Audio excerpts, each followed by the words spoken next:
আসসালামু আলাইকুম, শুভ দুপুর। আশা করি আপনারা সবাই ভালো আছেন। তো লাস্ট ডেতে আমরা মোটামুটি কোন পর্যন্ত কাজ করেছিলাম আপনাদের কি খেয়াল আছে? আমরা লাস্ট ডেতে হচ্ছে আমাদের কুইক সিলেকশন টুল এবং ম্যাজিক ওয়ান টুল এই পর্যন্ত কাজ শেষ করেছিলাম, রাইট? আচ্ছা, তো আজকে আমরা দেখব হচ্ছে মূলত আমাদের এখানে আরেকটা টুল আছে যেটাকে মূলত বলা হয় ক্রপ টুল। ওকে, তো এই ক্রপ টুলটা কিভাবে কাজ করে একটু দেখি। সর্বপ্রথমে ক্রপ মানে কি, কাটা, মানে কাটাকাটি করার জন্য যেই টুলটা ব্যবহার করা সেটাকে বলা হয় হচ্ছে ক্রপ টুল। তো এটাকে মিনিমাইজ করে আমরা চাইলে এই জায়গায় একটা, মনে করেন একটা লোকের ছবি আছে, এই ছবিটাকে যদি আমরা একটু কেটে একটা পাসপোর্ট সাইজ ছবি তৈরি করতে চাই, তবে সেই ক্ষেত্রে এই ছবিটা নেওয়া যেতে পারে। ওকে, তো এই ছবিটাকে আমরা টেনে ফটোশপে এনে এইভাবে করে ছেড়ে দিলে ছবিটা চলে আসছে, রাইট?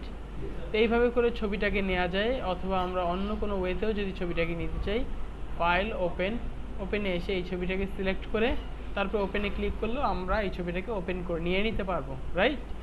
তারপরে দেখেন এখান থেকে যদি আমরা ক্রপে ক্লিক করি, ক্রপের কি শর্টকাট হচ্ছে সি। যেই অপশানে যাব সেটার কিবোর্ড শর্টকাট আমাদের এখানে পাশে দেখাবে। তো যাই হোক, এটার কিবোর্ড শর্টকাট হচ্ছে সি। এখানে এটা ক্লিক করলাম, তারপর যতটুকু এইভাবে করে নিতে চাচ্ছেন এতটুকু এইভাবে করে নিয়ে জাস্ট এইভাবে করে আপনি চাইলে এটাই কী করতে পারেন, এখান থেকে এটাকে কাট করে নিয়ে নিতে পারেন। মুভ টুলে একটা ক্লিক করেন। ওকে, মুভ টুলে একটা ক্লিক করে অথবা এখানে একটা কমিট ক্রপ অপারেশন এখানে ক্লিক করলেও কাট হয়ে যাবে। এইভাবে করেও কাটা যায়। আমি এই জিনিসটাকে কন্ট্রোল জেড প্রেস করে একটু আন্ডু করে নিব। কন্ট্রোল জেড প্রেস করে একটু আগের অবস্থায় ফিরিয়ে নিচ্ছি। ওকে, নিলাম। তো এখন যদি এই ছবিটাকে নির্দিষ্ট কোনো মাপে আমরা ক্রপ করতে চাই, তবে সেই ক্ষেত্রে কি করব, ক্রপে একটা ক্লিক করব। তারপরে হচ্ছে একটা পাসপোর্ট সাইজে সাধারণত মেজারমেন্ট হচ্ছে 39 mm by 49 mm, 39 by 49 millimetre. Okay, বা 40 বাই 50 এরকম মিলিমিটার দেয়া হয় আর কি। তো 39 mm বাই 49 mm মিলিমিটার। এরপরে আমরা যদি কাটি, এখান থেকে এই যে ক্রপের অপশন আছে এটাকে ধরে এভাবে করে একটু ক্রপ করে নেওয়া যাচ্ছে। ওকে, তাহলে সেই ক্ষেত্রে 39 mm বাই 49 mm এ আমরা এই ইমেজটাকে কেটে নিচ্ছি, রাইট? এরপর এখানে এসে জাস্ট আমরা এখান থেকে commit crop operation, commit current crop operation এখানে একটা ক্লিক করলে এটা কেটে যাবে।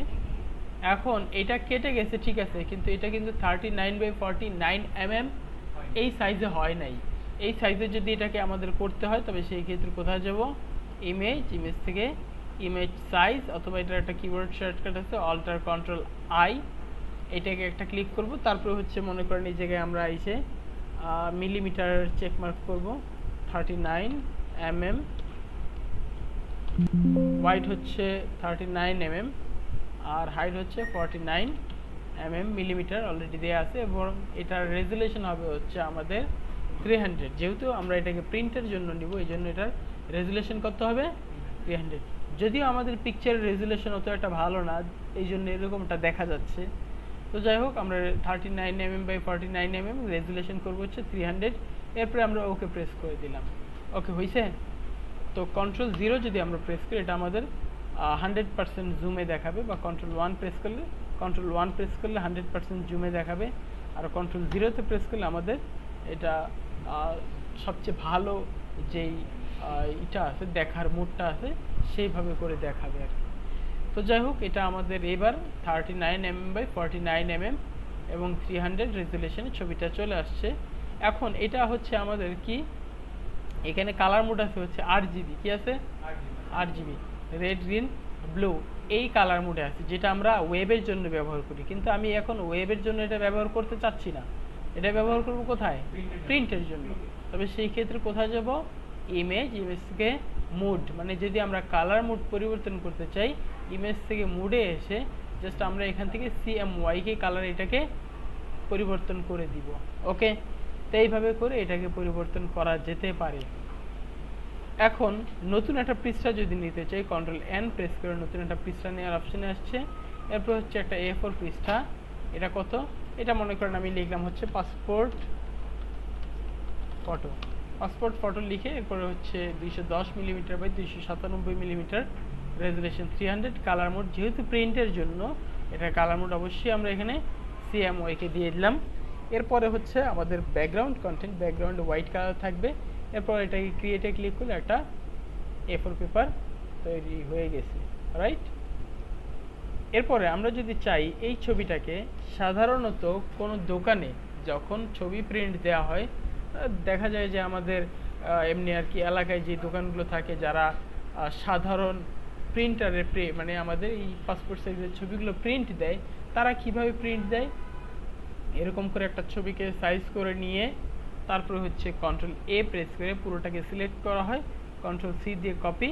এরপর এই সিলেকশনটাকে যদি দূর করতে চাই Ctrl+D দিয়ে ডিসিলেক্ট করে তারপরে এখানে পাসপোর্ট ফটো বা আমরা যে ডকুমেন্টটা তৈরি করে নিছি সেইখানে এসে Ctrl+V মানে পেস্ট করে দিলাম। আসছে ছবিটা, আসার পরে কি করা হয়, এডিট থেকে কি আছে স্ট্রোক থেকে এখান থেকে কালারে এসে আমরা মনে করেন ব্ল্যাক কালার দিয়ে ওকে প্রেস করলাম। এরপরে এখানে আমাদের হোয়াইট আছে 1 পিক্সেল, কত হোয়াইট 1 পিক্সেল রেখে ওকে প্রেস করে দিলাম। তো এটা হয়েছে, রাইট।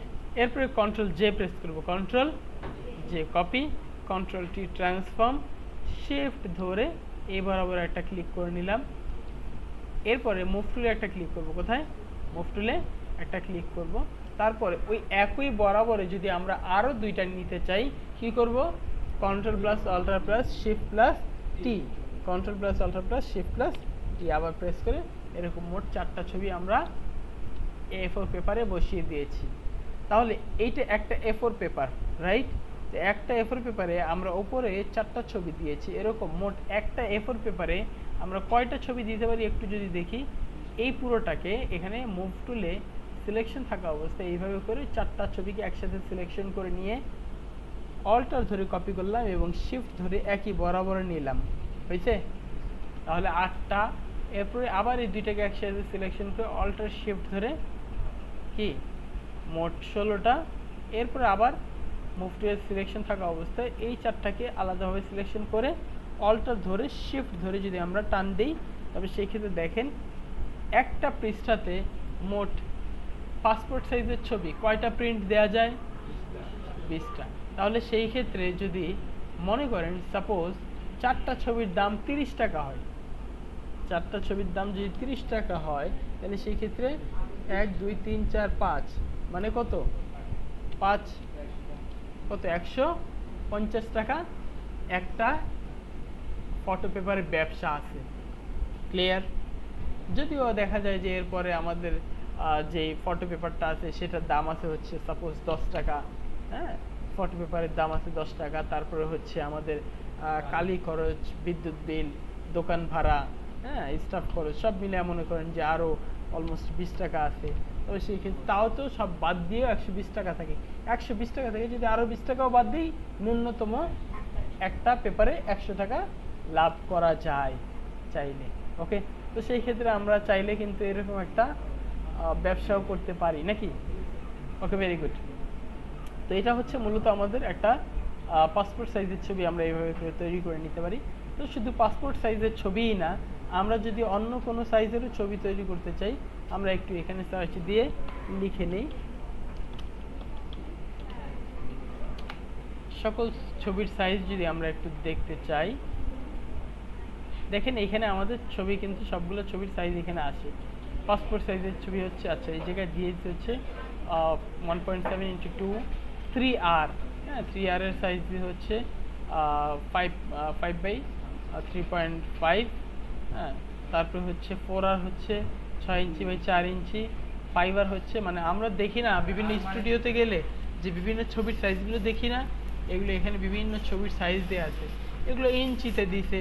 আমরা যদি চাই মনে করেন যে আমরা একটা 4R সাইজের ছবি তৈরি করব 4 ইঞ্চি বাই 6 ইঞ্চিতে, তবে সেই ক্ষেত্রে সাপোজ এই যে ছবিটা আছে এই ছবিটাকে আমরা ফটোশপে ওপেন করে এখানে ওপেন করলাম। ওপেন করে এটাকে যদি আমরা 4 ইঞ্চি বাই 6 ইঞ্চি করতে চাই জাস্ট ক্রপে ক্লিক করব। ক্রপে ক্লিক করে এইখানে 4IN দুঃখিত আমার বাংলা করা ছিল, কন্ট্রোল অল্টার ভি দিয়ে এটাকে আমি ইংলিশ করলাম 4 in by 6 in 4 inch by 6 inch দিয়ে আমরা এটাকে ওকে প্রেস করি একটা। সাপোজ এই হচ্ছে আমার 4 ইঞ্চি বাই 6 ইঞ্চির একটা ছবি, আমি এতটুকু যদি নিতে চাই,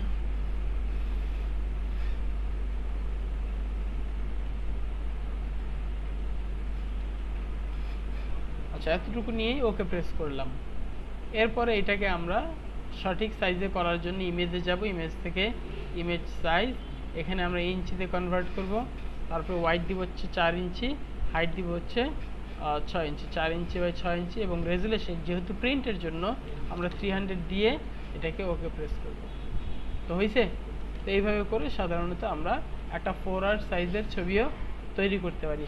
এরপরে যদি আবার আমরা একটা A4 সাইজের পেপারে আমরা 4R সাইজের ছবিটাকে প্রিন্ট দিতে চাই, কন্ট্রোল N প্রেস করে A4 ক্রিয়েট, ওকে আসলো। এই ছবিটাকে কন্ট্রোল A দিয়ে অল সিলেক্ট, কন্ট্রোল C দিয়ে কপি, কন্ট্রোল D দিয়ে ডিসিলেক্ট করে এখানে নিয়ে কন্ট্রোল V দিয়ে পেস্ট করে দিব। ওকে, তো এইভাবে করে আমরা এই ছবিটাকে অল্টার শিফট ধরে একটু কপি করে নিলাম। ওকে, এটাকে ধরে অল্টার শিফট ধরে কি আরেকটা নেওয়া যাবে?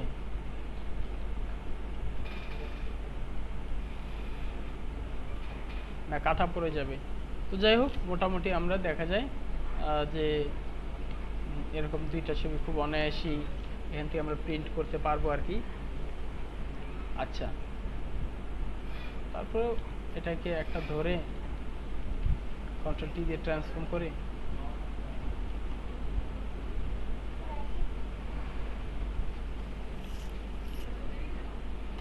ওকে হয়েছে। তো এইভাবে করেও চাইলে আমরা প্রিন্ট দিয়ে নিতে পারবো। ক্লিয়ার? আচ্ছা, তো এই হচ্ছে মোটামুটি বিষয়াদি। আমরা যদি অন্য কোনো সাইজের ছবিও তৈরি করতে চাই, এইভাবে করে তৈরি করা যায়। তো আমরা একটা ছবিকে কিভাবে ক্রপ করা হয় এই বিষয়গুলো কি বুঝতে পেরেছি? আচ্ছা, তারপরে যদি আমরা চাই আরও অন্যান্যভাবে কাটতে, সাপোজ মনে করেন আমরা এরকম একটা বিল্ডিং নিলাম, এই বিল্ডিংটাকে আমরা এবার একটু ফটোশপে ওপেন করে দিলাম, আসছে। এরপরে এই জায়গায় এসে দেখেন এখানে একটা পার্সপেক্টিভ ক্রপ টুল নামক একটা টুল আছে, এখানে একটা ক্লিক করেন। ক্লিক করে আমরা যদি চাই পার্সপেক্টিভ মানে কি দৃষ্টিকোণ, রাইট? হ্যাঁ, মানে এই জায়গায় একটা জালের মতো বিছে যাবে। এই জায়গায় একটা ক্লিক করলাম, মাউস পয়েন্টার এখানে রেখে এখানে একটা ক্লিক, এরপর এই জায়গায় একটা ক্লিক, এরপরে হচ্ছে এই জায়গায় আরেকটা ক্লিক করে নিলাম।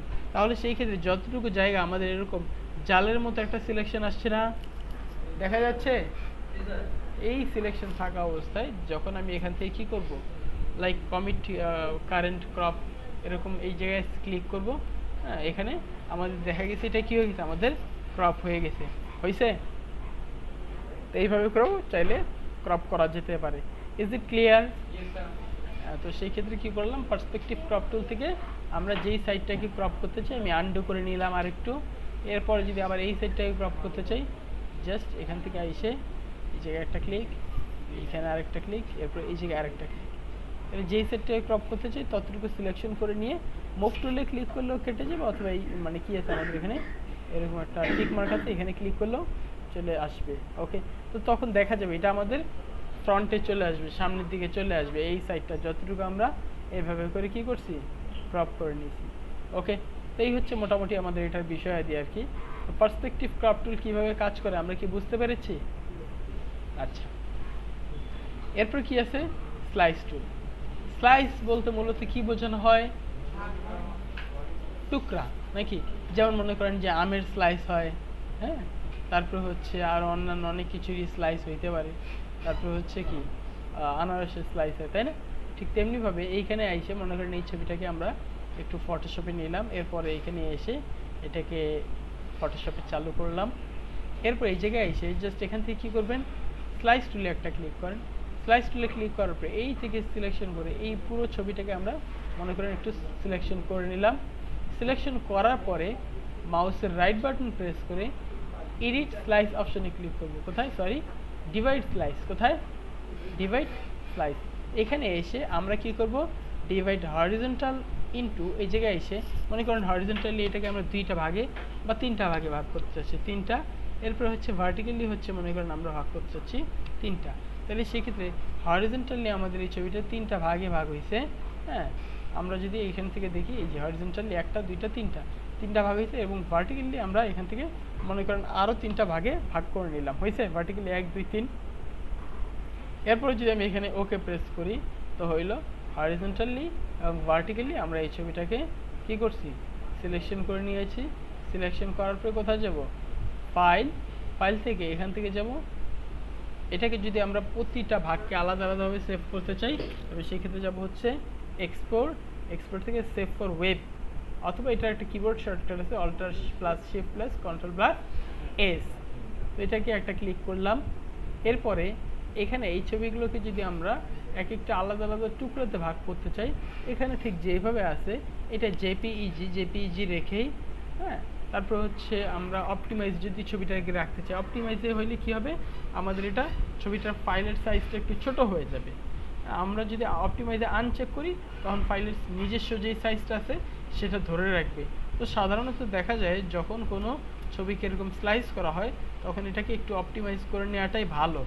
এই কাজটা সাধারণত দেখা যায় ওয়েবের ক্ষেত্রে বেশি ব্যবহার করা হয়, ওয়েবের কোনো কন্টেন্ট কাটাকাটির জন্য। তো যাই হোক, অপটিমাইজ এই জায়গায় চেকমার্ক রেখে আমরা এখানে সেভে ক্লিক করব। সেভে ক্লিক করে মনে করেন ডেস্কটপে আমরা একটা ফোল্ডার তৈরি করলাম স্লাইস, সাপোজ স্লাইস নামক একটা ফোল্ডার আমরা ফোল্ডার তৈরি করলাম। এর ভেতরে এসে আমি কি করব, অল স্লাইস সকল স্লাইসগুলো থাকবে। এটার সাথে যদি আমরা HTML ইমেজ চাই, HTML কোডও আসবে, ইমেজও আসবে। তো আমি HTML কোডটা আপাতত চাচ্ছি না, আমি শুধু চাচ্ছি হচ্ছে ইমেজ দিয়ে যদি আমি এখানে সেভে ক্লিক করি তবে সেই ক্ষেত্রে দেখেন এটা সেভ হয়ে গেছে। একটু মিনিমাইজ করি, এরপর এই যে স্লাইস ইমেজ, এই ইমেজের ভেতরে এই যে আমাদের এটা সেভ হয়েছে। 1 2 হয়েছে, তাই না? মোটে এখানে আমাদের কয়টা পৃষ্ঠা মানে আসছে 9টা। এইভাবে করে এই ছবিগুলো যদি সবগুলোকে একসাথে মেলানো হয় তবে সেই ক্ষেত্রে দেখা যাবে এরকম একটা পূর্ণাঙ্গ ছবি তৈরি হয়ে যাবে। এটা কি আমরা বুঝতে পেরেছি? যদি বুঝতে পারেন তবে সেই ক্ষেত্রে এতটুকু কাজ একটু প্র্যাকটিস করেন। Thank you so much.